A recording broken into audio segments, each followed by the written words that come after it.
Hello दोस्तों, आज हम पढ़ेंगे क्लास 8th के बसंत 3 बुक का 8वां चैप्टर सुदामा चरित। और इस सुदामा चरित को लिखा किसने? नरोत्तम दास जी ने लिखा है। और इसमें किसका वर्णन है? सुदामा और श्री कृष्ण का वर्णन है। सुदामा कौन थे? सुदामा श्री कृष्ण के बचपन के दोस्त थे और वो श्री कृष्ण से मिलने मथुरा आए हैं और वो द्वार पर खड़ा हुआ श्री कृष्ण के महल के बारे में पूछ रहा है। और ये वर्णन किसका? ये है द्वारपाल और श्री कृष्ण के बीच का संवाद है, पद है। द्वारपाल श्री कृष्ण को सुदामा के चरित्र के बारे में बता रहा है कि वो द्वार पर खड़ा हुआ व्यक्ति इस प्रकार से दिखाई देता है। तो चलो पढ़ते हैं। शीस पगा ने झगा तन पर, प्रभु जाने को आही पसे कहीं ग्रामा, धोती फटी सी लटी दुपटी, अरुपाय उपाना को नहीं सामा। तो वो द्वारपाल श्री कृष्ण को कह रहा है कि शीस पर ना तो कोई पगड़ी है उसके, ना ही झगा तन पर, तन यानी शरीर पर, ना ही झगा यानी कुर्ता है उसके शरीर पर, ना है तो कोई शीस पर, प्रभु उसके शीस पर ना तो कोई पगड़ी है ना शरीर पर कोई कुर्ता। जाने को आही बसे कहीं ग्रामा, ने जाने वह कौन से गांव से यहाँ आया है, कौन से ग्राम से यहाँ आया है, गांव से। धोती फटी सी लटी दुपटी, उसके शरीर पर फटी हुई सी धोती है और एक फटा हुआ सा लटका हुआ सा दुपट्टा है। और उपाय उपा नहीं को सामा, और पाँव में उसके चप्पल भी नहीं है। उपा नहीं यानी चप्पल। द्वार खड़ो द्विज दुर्बल एक, वे द्वार पर एक, द्विज यानी होता है ब्राह्मण, एक गरीब सा ब्राह्मण द्वार पर खड़ा है और रहियो देख रहा है चकिसो चकित रूप से। वसुधा यानी धरती को, ए रविरामा यानी सुंदर धरती को चकित रूप से वह देख रहा है। और पूछत दीन दयाल को धाम, और दीन दयाल यानी श्री कृष्ण के धाम के बारे में पूछ रहा है। और अपना नाम क्या बता रहा है? अपना नाम सुदामा बता रहा है। बतावन आपनो नाम सुदामा। और अगला देखो, और ये पद सब द्वारपाल से सुनकर श्री कृष्ण दौड़ते हुए नंगे पांव सुदामा को लेने द्वार पर आ चले और उनको अंदर ले गए। और उनके बाद का है देखो, ऐसे बेहाल बिवाइन सो पग कंटक जाल लगे पुनि जोय, हाय माँ दुख पायो सका तुम आए इतने किते दिन खोए। तो कृष्ण भगवान उसको अंदर लेकर उनके पैरों को देखते हैं तो पैरों का इतना बुरा हाल होता है, बेहाल बुरा हाल। बिवाइन सो, बिवाइन तो पता है पेड़ों की एड़ियाँ जो बिवाइन होते हैं, बेवियाँ वो फटी होती है, उनके बारे में। वो पग कंटक जाल लगे पुनि जोई, क्योंकि वो नंगे पैर जंगल से आया था तो उसके पैरों में कांटे के जाले लगे हुए थे। कंटक यानी खून से वो लदे थे। और ये सब देखकर कृष्ण भगवान को बहुत ही दुख होया। हाय महा दुख पायो सखा, मेरे सखा ने, मेरे मित्र ने बहुत दुख पाया है। और कहने लगे तुम आए इतने कितने दिन खोए, तुम इतने दिन क्यों नहीं आए, पहले ही आ जाते। देखी सुदामा की दीन दशा, सुदामा की इन गरीब दशा को देखकर, इस दीन दशा को देखकर करुणा करके करुणा निधि रोए। करुणा निधि कृष्ण भगवान को बोल रहे हैं कि वो इतने रोए कि जो पैर धोने के लिए परात लाए थे, परात एक पात्र होता है जो अतिथि को पैरों को धोकर उन्हें बिठाया जाता है, तो वो उस परात में जो पानी लाया था उनको तो हाथ ही नहीं लगाया, नैनन के जल से पोंछ दे। नैनन यानी आँखों के जल से, आँखों में इतने आंसू थे उन्हीं से उनके पैर धो डाले। अगला देखो, फिर श्री कृष्ण ने सुदामा को बोल रहे हैं कि भाभी ने मेरे लिए कुछ तो भेंट भेजा होगा, उनके बारे में देख। कछु भाभी हमको दियो, यानी भाभी ने हमको तो कुछ तो दिया होगा, सो तुम काहे न दे, तुम क्यों नहीं दे रहे हो। चापी पोटरी काख में, तुम पोटरी को काख में छिपा रहे हो, इसमें तुम्हारा क्या हित है, तुम्हारा क्या स्वार्थ है, तुम मुझे क्यों नहीं दे रहे हो। फिर श्री कृष्ण 55 के बात करने लगे कि आगे पहले भी मातू, जब गुरु मातू मुझे चने देते थे बचपन में तो तू उसे भी चाप लिया जाता, चाप लेता, मेरे हिस्से का जो चना है वो भी तू खा लेता था। ये श्याम कहने लगे तो सुदामा सुदामा अंदर ही अंदर मुस्कुरा रहे हैं। और चोरी की बान में हो जो प्रवीण, और श्री कृष्ण कहते हैं भाई तू अभी चोरी के मामले में बहुत ही प्रवीण हो, बहुत ही चतुर हो।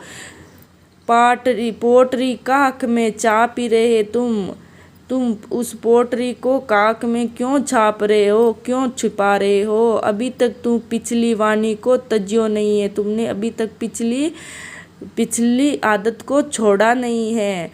तुम जो भाभी ने मेरे लिए जो तंदुल भेजे हैं, जो सौगात भेजे हैं, उसे खोलत क्यों नहीं? उस रस से भरे हुए, अमृत रस से भरे हुए तंदुल को तुम मुझे क्यों नहीं दे रहा है? अगला देखो, अगला ये श्री कृष्ण से बातचीत करके, खाने पीना करके, फिर अच्छे कपड़े पहन के सुदामा को वापस श्री कृष्ण अपने गांव को भेज देता है। तो रास्ते में सुदामा अंदर ही अंदर सोच रहा है। क्या सोच रहा है देखो, वे पुलकनी, वह यानी कृष्ण भगवान को कह रहा है कि वो बहुत खुश हुआ मेरे आने पर। वे उठा और मुझसे मिला, वे आदर की बात, वे सब तो आदर की बात है, सम्मान की बात है, उसने मेरा बहुत ही सम्मान किया। वे पटवनी गोपाल की, लेकिन गोपाल ने मुझे भेज दिया, कछु ने जानी देत, कुछ भी बिना दिए। मैं तो सोचा कुछ देगा, लेकिन उसने तो बिना कुछ दिए ही मुझे भेज दिया। फिर वो पिछली बातों को याद करता है, वो मुझे क्या देगा, वो तो घर घर ओढ़त फिरे, वो तो घर घर भटकता फिरता था पहले भी, तनक दही के का, थोड़े से दही के कारण वो घर घर फिरता था, वो मुझे भला क्या देगा? कहाँ भयो जो अब भयो, वो क्या देगा? वो तो पहले भी ऐसा था, तो अब वो कहाँ सुधरा होगा? अब तो वो राजकाज संभालने लगा है, हरि को राज कमा समान। ओ आवत नाई हूँ तो, मैं तो आता ही नहीं। फिर वो सुदामा बोला कि हो आवत, मैं तो आता ही नहीं, वाही पडियो ठेली। उसने अपनी पत्नी को कह रहा है कि उसने ही मुझे थैला देकर जबरदस्ती भेज दिया। अब कईयो समझाई के, अब वो कह रहा है कि श्री कृष्ण के, मेरी पत्नी बोली कि तू चला जा, वहाँ से कुछ महीने भर का राशन तो मिल ही जाएगा तेरे, उस मथुराधीश ने कुछ तो देगा ही, उससे हमारा महीने 2 महीने का तो काम सर जाए। लेकिन कह गए वो आवत ही नहीं, मैं तो आना ही नहीं चाहता, उसने ही मुझे भेजा। अब कईयो समझाई के बहु धन धरो सकल ही, और अब कहूँगा वो कहाँ है धन, उसने तो बिना ही कुछ दे ही मुझे भेज दिया, उसके पास कहाँ पड़ा है इतना धन। फिर अगला देखो, जब सुदामा अपने ग्राम को पहुंचता है तो उसका नक्शा ही चेंज हो जाता है। उसके बारे में वर्णन है कि वो जब गांव चला था, वे सो ही राज समाज बने।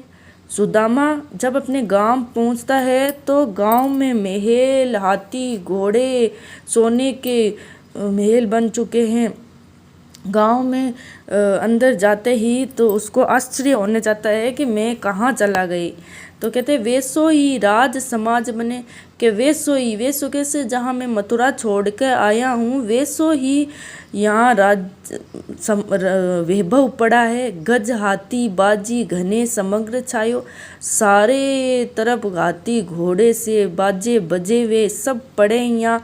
समग्र भ्रम में पड़ गया कि ये सब कहाँ से हो गया, कहीं मैं मार्ग तो नहीं भूल गया, कहीं प्रयोग कहूँ मार्ग भूली मैं, कहीं मार्ग तो नहीं भूल गया कि फेरी के द्वारका आयो, मैं फिर से कहीं द्वारका तो नहीं आ गया।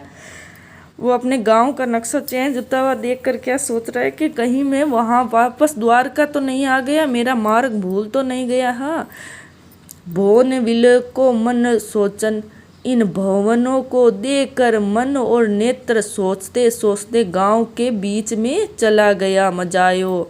पूछत पांडे फिरे सबसो, फिर पूछता हुआ फिरता है कि झोंपड़ी कछु खोज नहीं पायो, मेरी झोंपड़ी कछु कहीं भी मिली नहीं है, मेरी झोंपड़ी कहाँ है? क्यों श्री कृष्ण ने तो वहाँ पर सभी रातों रात में चेंज कर दिया है। अगला देखो, वे टूटी सी छानी है थी। फिर वो सुदामा कहते हैं कि कहाँ वे टूटी हुई सी झोंपड़ी थी मेरी, कहाँ अब कंचन के अब धाम सुहावत। श्री कृष्ण ने अब मेरे इस झोंपड़ी को कंचन सोने का महल बना दिया है। के पग में पनही न होती, या तो पैरों में मेरे पनही जूते ही नहीं थे। कहल गजराऊ ठाटे मावत, कहाँ पैरों में चप्पल नहीं थे और अब हाथी के राज के साथ महावत बैठे हुए हैं, हाथी जैसे सिंहासन पड़े हुए हैं। भूमि कठोर पर रात कटे, पहले उस कठोर भूमि यानी नीचे ही बिना बस्तर सोना पड़ता था। कहाँ कोमल सेज पर नींद न आवत, कहाँ वो कोमल सेज यानी मुलायम मुलायम गद्दे पर अब नींद न आवत। के जुड़ तो नहीं कोंदो सवा, या तो हम जुटा नहीं पाते थे, जुट तो यानी जुटा नहीं पाते थे। कोदो सवा, थोड़े से गंदे से चावल भी यानी घटिया चावल भी हम जुटा नहीं पाते थे। प्रभु के प्रताप ते दाख ने बावत, प्रभु के प्रताप से अब दाख यानी काजू किशमिश से बने हुए नए नए पकवान भी पकवान पड़े हैं। ये सब क्या है? श्री कृष्ण की लीला है। तो इस प्रकार हमने सुदामा चरित्र का पूरा पद पढ़ लिया है। आशा करती हूँ आप सभी को समझ आया होगा। Thank you.